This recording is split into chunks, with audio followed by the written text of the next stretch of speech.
resulta ka na sa enlargement of the heart, stroke o bypass, paralysis sa cardiac arrest, heartbeat, paralysis sa atake, heartbeat for a strong and healthy heart, heartbeat.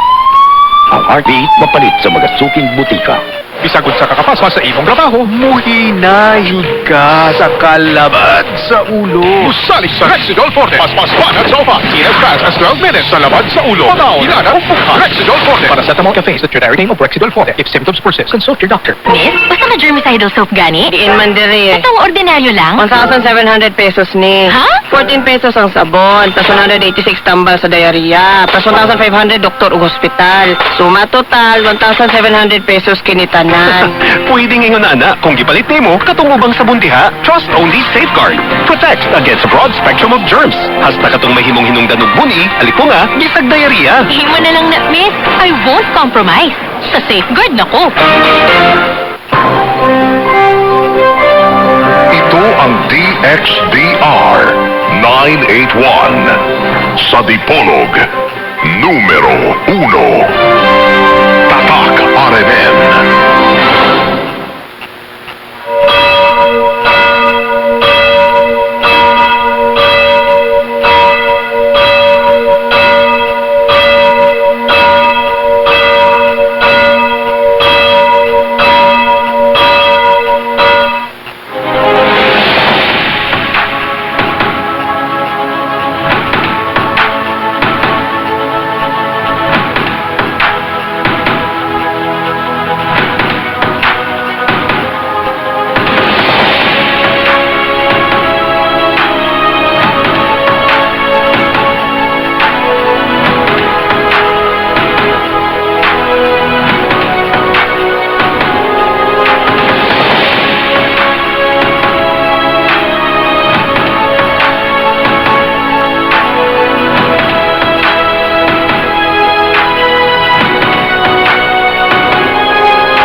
Okay, aniya na usab ang tulumanon nga giuluhan ang kahayag sa pagtuong Katoliko uban gyapon ining ubos ninyong alagad sa mong tulumanon, Silbert Donduyano Sr. alias Beridas. Okay, makauban gyapon nato ang atong mga kasama, mga radio man sa technical side si kasamang Danny Luod. O usab si kasamang radioman Tax Ilumba sa gawas. Si Igsoon o kasamang Rinaldo Cuenca o usab si Kion Ilumbaring. Sa gyapon pasiunang patimbayan nato sa atong station manager dinhi sa istasyon o nga tugamahan dinhi. Si kasamang radioman Edgar Dagumo uban na sa iyang mga kaubang mga radioman. Okay nga tong pizza karon, pizza. Okay. 21, no? Sa bulan sa Hulyo, tuig 2019. Okay, no? Diretso din no? By the way, nakalimot ko. Maayong adlaw sa Ginoo, sa gihapon kanatong tanan. Okay, sa pagpadayon no, sa atong tema nga wa pagyud mahuman, kining mahitungod sa atong mga kapistahan, pahinungod sa mga santos. Kung ngano, unsa ang hinungdan ngano lahi na ning ato mga pista karon kung ikumpara sa pista sa karaang kasabutan, no? Pahinomdom di ko di na ako kalimtan yun ning pagpahinomdom, no, nga niya nata karon sa bag-ong kasabutan. Ayaw gyud kalimti ang gipanagna mahitungod sa duha ka kasabutan.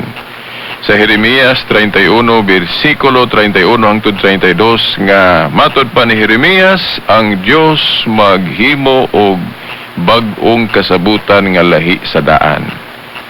So di modo kay bag-o naman ang kasabutan karon, ayaw gyud mo katingala kung dunay mga kalahian o kausaban. Diya bitaw sa Hebreanon 7:12 kay ilisan ng pagkapari, ilisan o sabang balaod. Pero hinumdumihan, duha ka klaseng balaod. Dunay balaod nga mausab, doon na po'y balaod nga dili mausab. Kanang gisgutan sa Biblia nga balaod nga dili mausab, mao na ang mga moral law sa Dios. Sama anang napulog kasugo, ayaw pagbato ng laing Dios, di ka manapaw, di ka mangawat, di ka magsaksig bakak sa imong isigataw. Mo na example sa mga moral law, no, kanang sa napulo kasugo. Hinuon diya sa napulo kasugo dunay usa diha kabalaod nga duha ang yang elemento kanang sabat igpapahulay. Ang sabat, ang iyang moral law nga magpadayon gyud na di gyud na mawala, no? Kanang sa unom ka adlaw doon nagyoy adlaw nga gigahin alang sa pagsimba. Kanang gitawag na tog day of worship. Mahimo nang tawgon nga ikapito ka adlaw human sa unom ka adlaw sunod-sunod nga trabaho. Oh? Dili necessary nga ikapito ka adlaw semana. Okay, buot pasabot ceremonial ang pagpatunong sa unsang adlaw ta mosugod og trabaho ug ceremonial pud ang pagpatunong sa ikapito. Kay ceremonial, so kanang pagpatunong sa adlaw mo na nga mo nay wisdom, mo nay kana bang buot nato ipasabot nga ang pag-usab dili paglapas sa sugo kundi pagtuman hinuon. Kay bag-o naman tang kasabutan. Ilisan man tong daan kay matud pa ni Pablo ang katong daan kasabutan landong. So landong. So dunay gipaabot nga bag-o. Ug mao na nang gipasabot sa Hebrehanon 4:8 nga lahi na nga adlaw. Sa 9 giingon, no, Hebrehanon 4:9 nga doon naghiapoy pahulay o doon naghiapoy adlaw sa pagsimba kay muralo man na naaman na sa napulo kasugo. Ikapito ka adlaw human sa unom ka adlaw sunod-sunod ng trabaho. Ang bag-ong 7th day na to mauna ng unang adlaw semana. Na sa katekismo 1166 gipasabot nga ang Lord's Day kon Sunday ang 7th day. So, buot ipasabot nga bag-ong 7th day. Okay, musugod ta og trabaho Lunes, so ang ato ikapito Domingo. So, mao na ang bag-ong kanang gitawag na tog adlaw sa Ginoo. Kay katong adlaw sa Ginoo nila sa karaang kasabutan, kuan man to Saturday.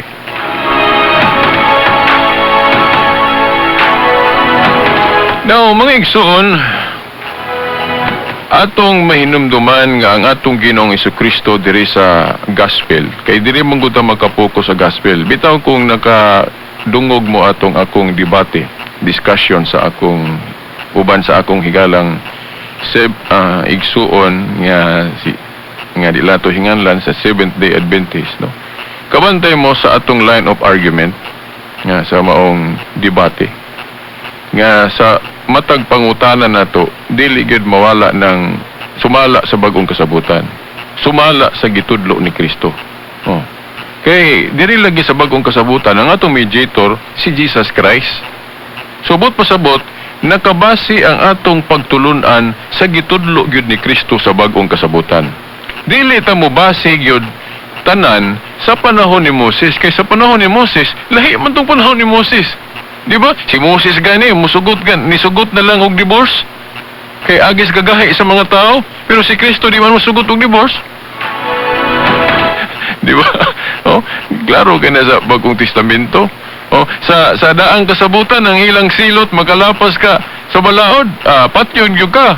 Di ba? Mo man tong patay tos daang kasabutan mo biton ng argumento ni Pacquiao nga okay ra ng patyon ng mga gahig-ulo. Bitaw tinuod na sa daang kasabutan. Diretso. Pero sa bagong kasabutan lahi gitudlo ni Kristo, no? Tagaag dakong chance ang mga makasasala. Mo bitaw katong mananapaw kabalo mo nga babae, death penalty naman unta to, pero nga si Kristo daw ni babag. Gani niingon siya kinsa tong walay sala mo'y maunag bato sa ato pa mo patay anang babayhana. Niya tong higayuna siya ra may walay sala dito. Di ba? Seryoso sala dito. Itong mga Hudyo tanan niyang istoryahan, puros to magkasasala.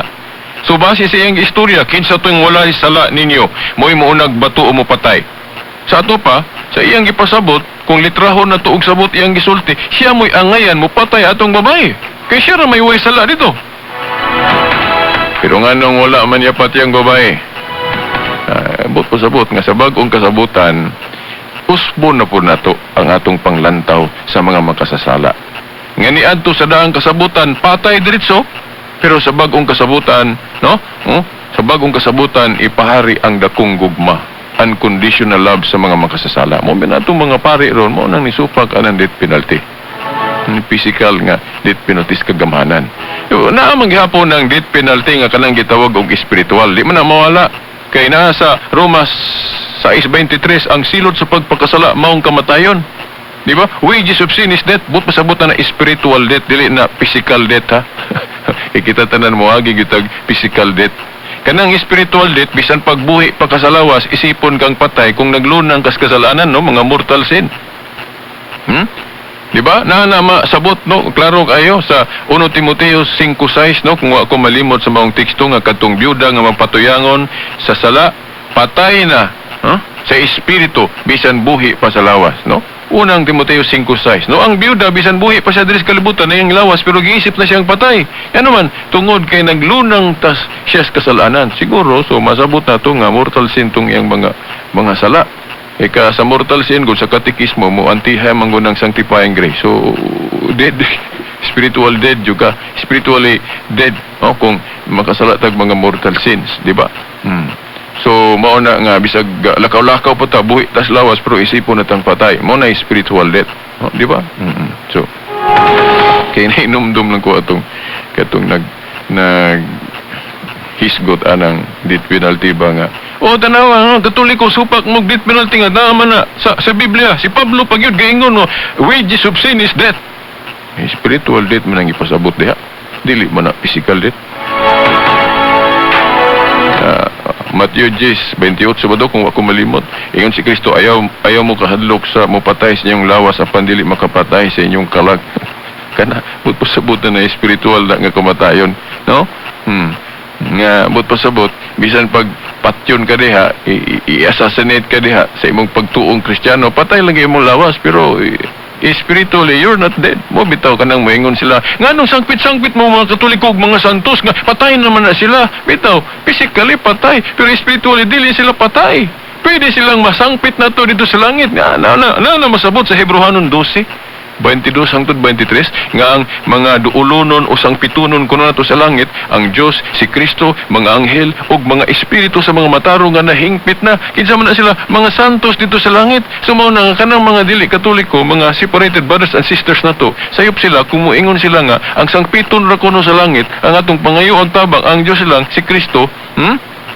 Kay sumala sa Hebrehanon 12:22 hangtod 23, upat man na kabuk sang pitunon nga pwede na to mga pangayo ag tabang sa langit, no? Ang Dios, si Jesus Christ, mga anghel ug ang mga espiritu sa mga matarong nga nahingpit na, no? Hebrehanon 12:22 hangtod 24. Basahan ninyo na, di ba upat na kabuk sila ka klase nga pwede na to mahangyo sa langit. Muna nga sakto mga Katoliko, di ba?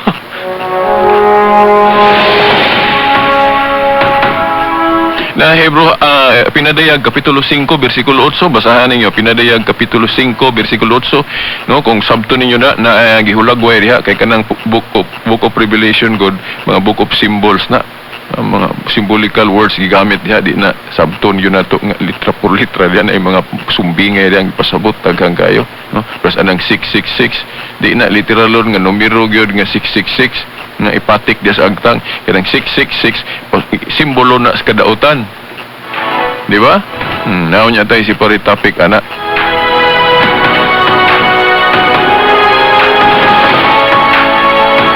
Unya sa Pinadayag 5:8 gihulagway diha nga naay 24 elders. 24 elders nga nagkuan kinabang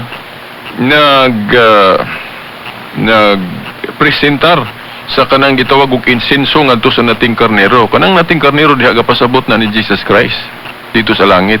Then kanang 24 elders diha usa sa exegesis pagsabot ana, no, sa mga batids kasulatan. Kanang 24 diha nagsimbolo sa mga santos tanan dito sa langit. Now, on sa may factor ana, no, sa mathematics, si factor 24. Now, ang 24 ang katunga ana 12. Di ba 12? Katunga sa 24 12. Unya, timan nga sa daang kasabutan, pwede na to i-represent sa daang kasabutan ang 12 tribes of Israel, no?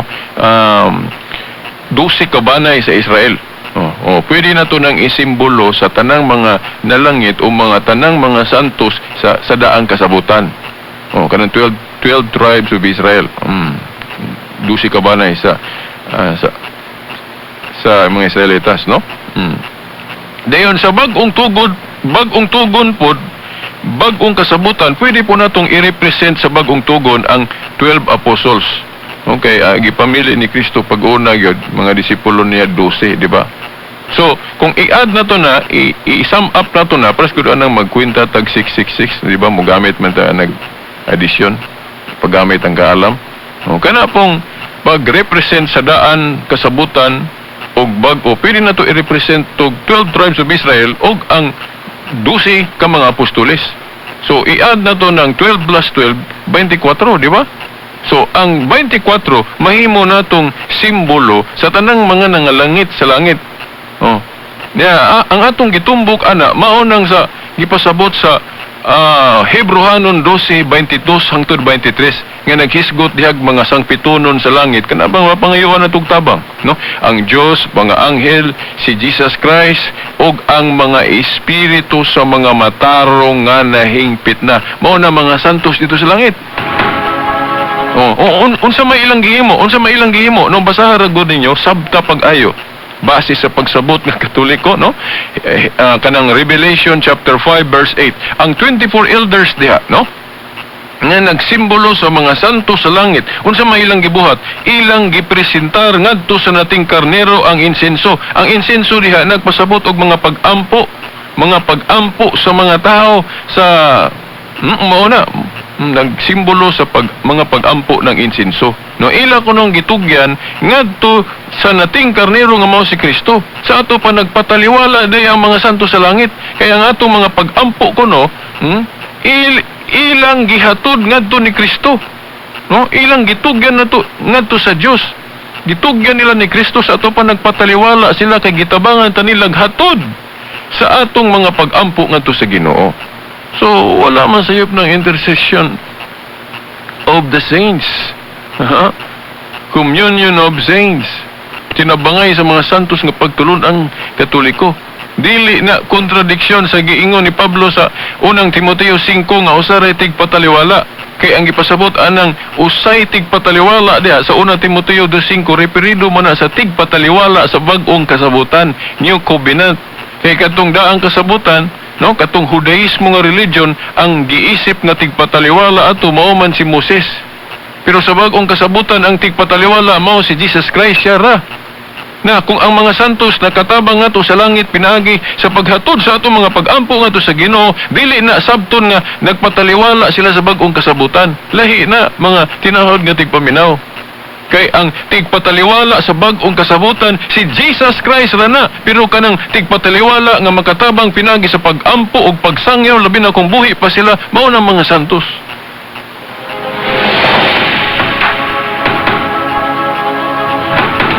Di ba mga tinahod nga tigpaminaw? Sa 1 Corinto 9:22 naingon si Pablo nga sa mga mahuyang o sa mga Hudiyo nga mahuyang but pasabot niya nagpaka-Hudiyo o nagpaka-mahuyang siya aron nga makabig niya ang term pag yun niya gigamit niya aron maluwas ku usab sila, di ba? So kung atong basahon na 1 Corinto 9:22 nag-ingon si Pablo diha nga magkaluwas po siya, di ba? Kay ang iyang gihimo para sa mga mahuyang sa mga Hudiyo nga wa pa nakadawat yun ni Kristo, no? Iyang gibuhat aron makabig niya na siya gibuhat aron maluwas pug kuno niya tung sila. Di ba? Now dili man mangluluwas si Pablo, pero nganong nag-ingon siya ana nga makaluwas pug kuno siya. Di ba? Kay ang mga santo sama niya, no? Pwede mahimong instrumento sa atong kaluwasan. But pasabot, ang mga santos sabto nato nga mga instrumental saviors sila kung doon na sila mahimo alang sa atong kaluwasan. Instrumental saviors. Pero si Kristo muna gitawag natog absolute savior. Tinubdan nga mangluluwas. No? Ngayon sa may prueba nga dunay mga instrumental saviors o instrumental nga mga tigpataliwala, no? Klaro kayo na sa ipasabot ni Kristo, klaro kayo sa Juan 20:19 hangtod 23, no? Juan kapitulo 20 bersikulo 19 hangtod 23 unsay giingon ni Kristo? Maingon nga ako gipadala sa Amahan. Unsa man ang pinadala sa Amahan? Tigpataliwala. Di ba? Mangluluwas. Maingon nga ako gipadala sa Amahan, ako usab nagpadala kaninyo. Ang mga apostoles gipadala po ni Kristo. So gihimo po niyang tigpataliwala ang mga santos. Now, sa unsang paagi ang mga santos na kapataliwala? Now, pananglit sa buhi pa sila. nagsangyaw sila sa pulong sa Ginoo. Then daghan pud ang nakabig ug naluwas. So dili gyud direktamente nga si Kristo mo'y nagsangyaw nila, di ba? Kundili ang mga apostolis na, ang mga tinun-an na sa ato pa kung naluwas pud tong mga gisangyawan nila, nahimo silang tigpataliwala sa kaluwasan pud nila atong mga tawanan ano man. Kay dili man si Kristo mo'y direktamente yung nagsangyaw nila, mga apostolis naman. So kung ang mga apostolis dunay mga nakabig, dunay naakay ngadto sa pagtuo sa Ginoo, subot pasabot nakapataliwala sila. Instrumental sila nga tigpataliwala, mga igsuon. Kaya nangaluwas ang ubang tao, pinagi silang pagsangyaw. So mauna, niyanang paagiha ang mga santos na himong tigpataliwala, no?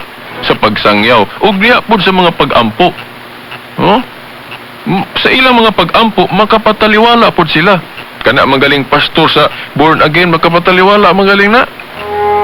Di ba kana diyang i-pray over, ilang iampo ang ilang mga kauban. Unay mga pastor diha nga mo pray over, napagaliwan mag-healing, oh. Kung makahiling silag mga tao nga naayo gumikan sa ilang pag-ampo, di ba nakapataliwala sila na? Kay sila na may nag-ampo alang sa uban, alang sa ilang mga sakop. Mo na pagtulot ng Katoliko. So diri sa atong padayon nga tema may tungod sa kanang kapistahan nato sa mga santos, giapil na to niya. Giapil na to niya. Niya wa pag ito mahumanan anan lay 3 minutos niya nahadlo ko di pag yun ni mahuman. So ipadayon pag yun nato ni. Unsa gi wisdom anatong unsa gi wisdom sa atong mga kapistahan nga bag-o nga gipahinungod nato sa mga santos kaysa wali panudlo ni Kristo sa gospel, nakapokus jud siya sa atong mga kinaiya. Di ba? Kanang Marcos 7, basahan ninyo nag-ayo. Labi na sa mga bersikulo nga naghisgot si Kristo galian ng, di ba, iyang gi-example lang unsa makahugaw sa tao. Di ba? Iyang gipasabot diha nga ang kahugaw nga isulod sa baba samaan ng pagkaon. Wa siya na makasintro ana. Kay ikalibang ra mo kuno na, di ba? Kay kung ang akong reflection ana kay mukaon mo gugaan ng baboy isdang wala himbis, di man garantiya nga mamatarong guga. Kay daghan kong nahibaw-an nga di lagi magkaog baboy, pero ngano man lagi nga lain man lagi kinaya gyapon. So dili nang garanti. Mao nang si Kristo sa bagong kasabutan, iyang gipokus, iyang gisentro nga kanang kahugaw sa tao, kanang gikan sa sulod, kanang kalaw ay masinahon, kanang mga batasan natong maot, no? Mao na ang makahugaw gyud nato. So wala na mag-isip si Kristo og mga kahugaw nga kanang pang-external, nga kanang ipang-sangsang rasbaba nga ato ram po nang ikalibang, di ba? So mao na hinungdan nganong sa bag-ong kasabutan dili na tahukman pinagis pagkaon. Now, dili po kumuingon ninyo nga di na lang ta mosunod anang health law nga kanang dunay makadaot physically sa atong lawas kung mukaon ta. Now, pwede man ta, no? Pwede ta magbantay og pagkaon nga di ta magkasakit for physical reason, panglawas, no? Pero kung spiritual reason, but pasabot pang relihiyon, wala na apil kanang tulumanon may tungod sa kalanon kay dili na makatabang. Basahan ragon ninyo Hebrehanon 13 bersikulo 8 ug 9, no? Hebrehanon 13 8 ug 9. Di ba kanang tulumanon mahitungod sa kalanon, dili na makatabang ng balaura na kung maghisgot tag pangrelihiyon, no? Kanang mahitungod sa pagkamatarong, no? Mao na. Munya mga igsoon, ngano nga ang atong mga kapistahan ron pinahinungod sa mga santos kay mao man na god ang ilang gibuhat kanang maglikay sa sala, no? Maglikay sa sala ang kaputli, di ba? Nasa 1 Korinto 11:1 naingon si Pablo nga maingon nga akong gihimong panig-ingnan si Kristo atong Ginoo, himuha pug ko ninyong panig-ingnan. So sabtan ninyo na, pamalandungan ninyo na, kung kita adunay debosyon o pagsimba ni Kristo, kinahanglan mo debosyon puta sa mga santos. Mo debosyon puta sa mga santos kay usa giingon ni Pablo, maingon nga gihimo na akong panig-ingnan si Kristo, himuha pug ko ninyong panig-ingnan. Sa ato pa ang mga santos di ay sama ni Pablo, dili daotan himuon atong panig-ingnan. Di ba? Mao na unsa mang paagiha kaayo nga gihimo na tong panig-ingnan ng mga santos, mao nang gibuhatan nato sila mga libro pa kanato mga libro sa ilang kinabuhi, Lives of the Saints. Then gibuhatan po nato sila monumento, mga larawan, ribulto, Sama ni Rizal atong gimuag ni Bulto, monumento, kay example man si Rizal, di ba? Oh, pero ang mga Santos, ang ilang kabayan ay galipang tibuok kalibutan. So gibuhatan po nato silang mga ribulto. Pagpasidungog, ha? Oh, nawa na ko igong panahon at ang inyo sunod Domingo pohon na po da. Okay, at ang inyo sunod Domingo pohon. Kanang pagpista po nato nila, usa na sa pagpasidungog nila. So atangin ninyo ang mga bersikulos Biblia unsa kay atong gipagamit ana mga igsoon. Ayaw mo kalimot ha, karong alauna kay ay burag na ay schedule nga debate, no? So paminaw lang gihapon, no? At tangi ko ninyo diha sa sangka sa katarungan, no, matag alauna sa hapon, matag Domingo kay tig-apilan po ta diha, no. Dayon karon pong alas 8 sa gabi, no, sa Catholic Faith Defenders. Sa miyagi wa ko ka-appeal kay emergency gitabang ang akong anak. Okay, so mao na nga wa ko ka-appeal, no, katong sa Domingo sa Catholic Faith Defenders sa alas 8. Pero basin karon, no, magka-appeal na ko.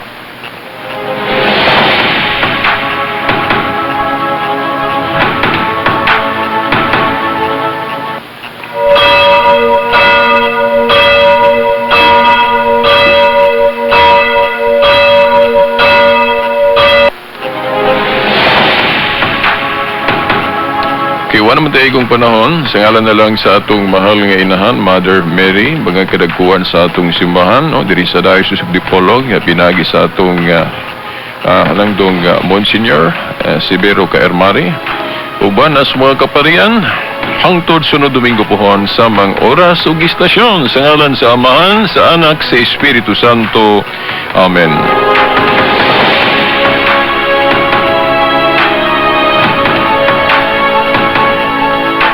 TSDR, Tatak RMN. Hello, beautiful people! Ito po si Winnie Cordero, live and alive. Stressful ang buhay broadcaster, kaya I have MX3. Tested and proven na may alpha, beta at gamma mangosteen to keep me going with my healthy lifestyle. With the right diet and exercise, I'm live and alive every day. I am MX-Extraordinary with MX3. Mahalagang paalala, ang MX3 capsule ay hindi gamot at hindi dapat gamiting panggamot sa anumang uri ng sakit. Ang mga matitibay ang loob, kinakaya ang bawat pagsubok at hindi nakakampante sa bawat tagumpay. Kasama ang Tanduay Rum na 165 years nang nagpapatibay ng loob. Ako po, si Derek Ramsey, humahanga sa inyo kasama ang Tanduay. Tibay ng loob, tibay Tanduay. Drink responsibly. Linog! Kung sa mani, uy, grabe akong kalipong. Hoy, bebe! Usa na linog taon! Ito ka na sa mong vertigo, no? Maong nalipong nasad ka! Lagi, bibi, uy. Grabe kay nga akong kalipong. Barang tibok kalibutan katuyo ka. Kasukaon ko tungod sa kalipong. Galabad akong oo. Abin akong linog. Ako man din vertigo. Ingon bitaw tong doktor, basta vertigo, tumandayon sa vertigon. Basta grabing kalipong, ug tuyok sa palibot, vertigon mo'y solusyon. Nindot pagyod kay Made in USA ang vertigon. Basta vertigo, vertigon. Basta grabing kalipong, vertigon. I love you, vertigon. Ako ni bebe! Ha? Huwag ka malipong. Ang vertigon para sa vertigo o panglipong-lipong, mapalit sa mga suking butika. Usahay ra sila makitula. Mama, talula! Pagulin mo ako. Usahay ra sila maparaygo.